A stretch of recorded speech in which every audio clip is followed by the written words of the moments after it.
Bismillahirrahmanirrahim. Assalamualaikum warahmatullahi wabarakatuh. Alhamdulillah wahdahu wassalatu wassalamu ala Rasulillah wa ala alihi wa sahbihi wa man walah. Amma ba'd. Kaifa halukum jami'an? Bagaimana kabar kalian semua para santriwati sekalian? Mudah-mudahan Allah Subhanahu wa taala memberikan keberkahan kepada kalian semua di rumah ya. Baik, kita akan melanjutkan pembelajaran kita pada hari ini. Ya, kita masih dalam bab iman kepada Allah Subhanahu wa taala. Nah, pada hari ini kita sampai pada submateri, yakni tentang penghalang-penghalang dalam mengenal Allah Subhanahu wa taala. Nah, sebelumnya kita sudah mempelajari tentang bagaimana cara kita mengenal Allah Subhanahu wa taala. Cara kita mengenal Allah Subhanahu wa taala melalui dua jalan. Ya, yakni kita menempuh melalui ayat-ayat qauliyah. Ya, jalan yang pertama adalah melalui ayat-ayat qauliyah jalannya. Jalan yang kedua melalui ayat-ayat kauniyah. Nah, masih ingat kan ayat-ayat qauliyah itu apa? Ya. Ayat-ayat qauliyah adalah apa yang terkandung di dalam Al-Qur'anul Karim. Ini ayat qauliyah. Sedangkan ayat kauniyah adalah apa yang ada di alam semesta, termasuk diri kita juga adalah alam. Nah, kita bisa mengenal Allah Subhanahu wa taala melalui dua jalan itu, ayat qauliyah dan ayat kauniyah. Bagaimana caranya kita menempuh jalannya itu? Yakni dengan cara kita ayat qauliyah kita pelajari, ya, kita pahami, kita renungkan, ya, sehingga menimbulkan kesadaran, ya, tentang adanya Allah Subhanahu wa taala. Begitupun ayat kauniyah. Kita lihat, ya, kita lihat di sekitar kita lihat apa yang ada pada diri kita, kemudian kita renungkan, ya, maka akan muncul keimanan kepada Allah Subhanahu wa taala. Kalau, ya, kita merenungkannya, kita memikirkannya dari hati kita, ya, disertai dengan sikap penuh kerendahan diri, ya, di hadapan keagungan Allah Subhanahu wa taala. Nah, selanjutnya ternyata ada hal-hal yang dapat menghalangi, ya, dapat menghalangi orang dari iman kepada Allah Subhanahu wa taala. Ya. Jadi walaupun jalannya itu sudah Allah bentangkan, ya, wa hadainahun najdain, ya, maka kami tunjukkan kepada kalian manusia dua jalan. Ya. Allah sudah tunjukkan ada jalan kebaikan, ada jalan keburukan. Tapi ternyata ada orang-orang yang terhalang dari jalan kebaikan ini.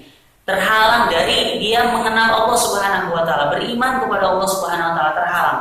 Apa saja penghalangnya? Yang pertama penghalangnya adalah bersandar pada panca indera dan logika.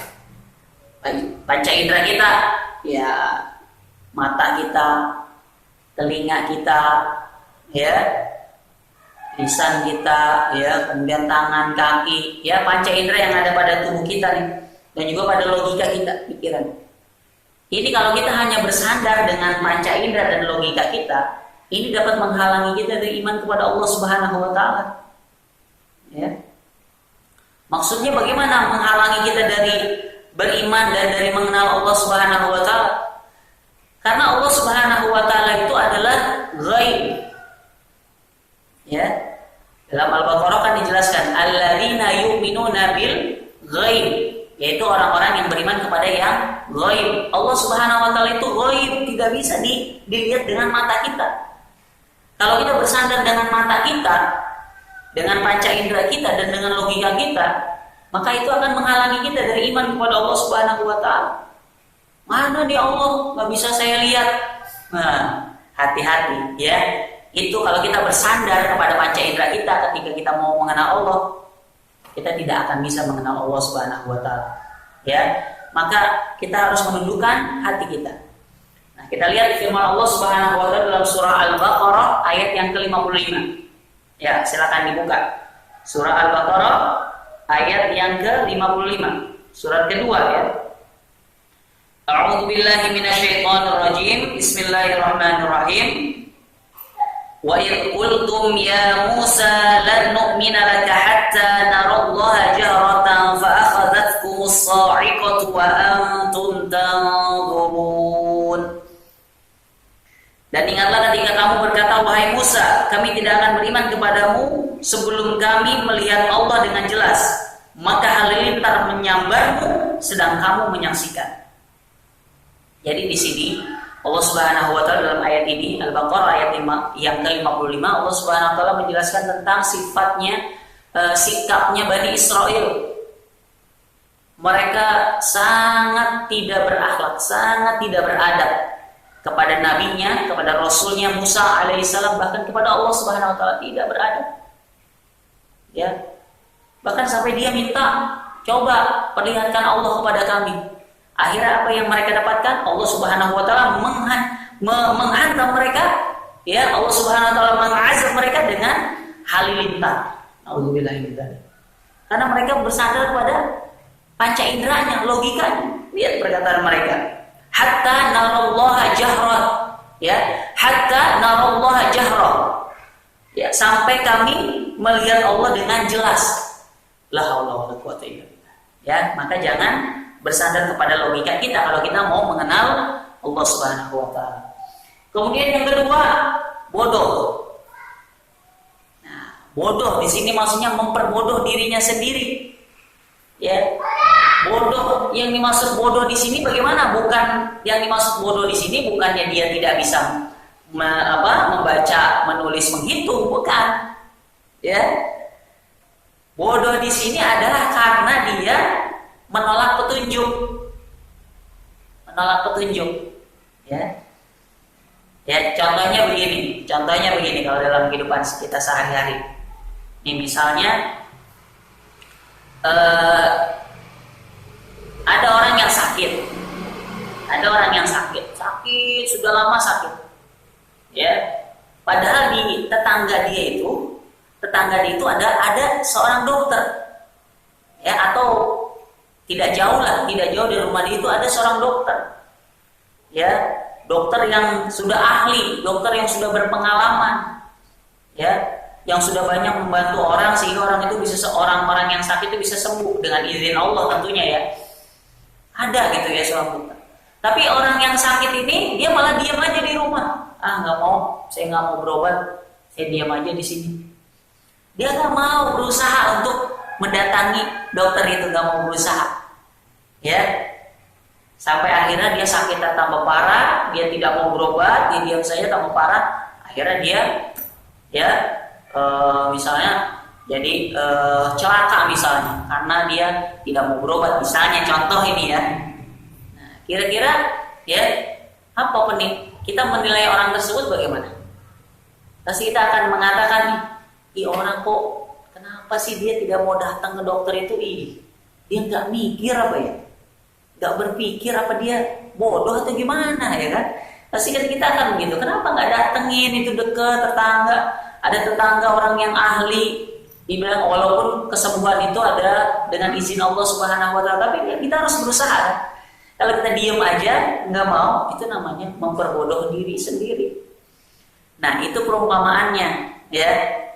Dulu di zaman Nabi, ya, Nabi SAW ketika dapat wahyu, kan Nabi mendakwahkan Islam, kan, ya.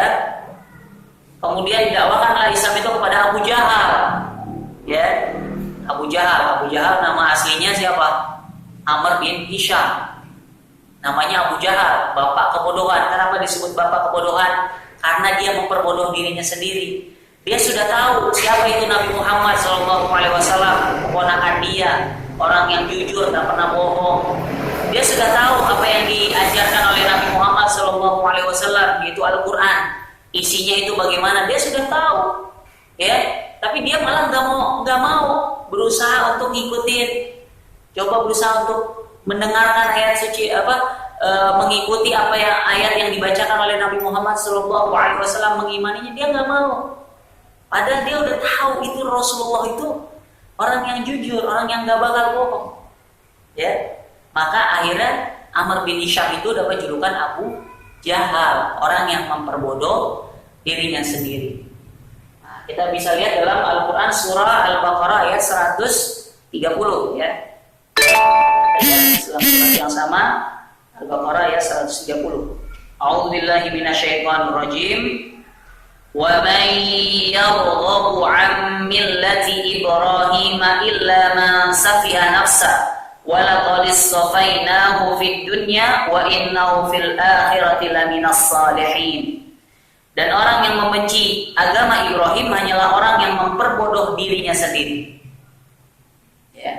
Dan sungguh kami telah memilihnya Ibrahim di dunia dan sungguhnya di akhirat dia termasuk orang-orang saleh. Agama Ibrahim ini adalah agama tauhid.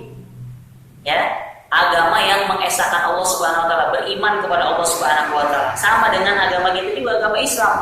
Karena agama kita Islam ini mengikuti ya dari agamanya yang dibawa oleh Nabi Ibrahim alaihissalam.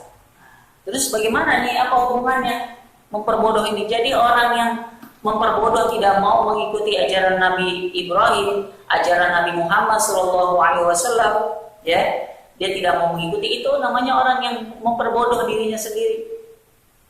Memperbodoh, ya. Dia padahal kalau dia mengikuti petunjuk Al-Quran, dia pasti akan Allah pandaikan. Tapi dia nggak mau, akhirnya jadilah dia tersesat. Sama seperti tadi orang, contoh yang pertama tadi, orang yang sakit, dia nggak mau datang ke dokter, yang padahal dia sudah tahu dokter itu ahli, nggak bohong, dokter itu beneran, tapi dia nggak mau berusaha, akhirnya dia celaka, dia mencelakakan dirinya sendiri. Begitupun juga, ya. Jadi kalau kita mau beriman kepada Allah Subhanahu Wa Taala, jangan memperbodoh diri kita, ya. Jangan sampai diri kita ini jadi orang bodoh, yaitu tidak mau mengikuti petunjuk Al-Quran. Kemudian penghalang yang ketiga adalah sombong. Ya, ini sombong, ini termasuk hal yang membahayakan. Ya, ada dalam surah As-Saffat ayat 35. Surat ke-37 ayat 35 ya. Bacaan A'udzubillahi minasyaitonirrajim. Bismillahirrahmanirrahim. Innahum kanu idza qila lahum la ilaha illallah yastakbirun. Sungguh dahulu apabila dikatakan kepada mereka la ilaha illallah, mereka menyombongkan diri. Diajak kepada kalimat tauhid. Ini ayat ini menceritakan tentang orang-orang musyrik. Diajak kepada kalimat tauhid, kepada kalimat la ilaha illallah. Diajak untuk menyembah Allah, untuk mengenal Allah, beriman kepada Allah. Tapi dia malah menyombongkan diri. Apa itu? Menyombongkan diri. Omong kosong, itu hanya cerita orang-orang zaman dulu. Tuh orang-orang musyrik dulu begitu tuh, menyombongkan diri.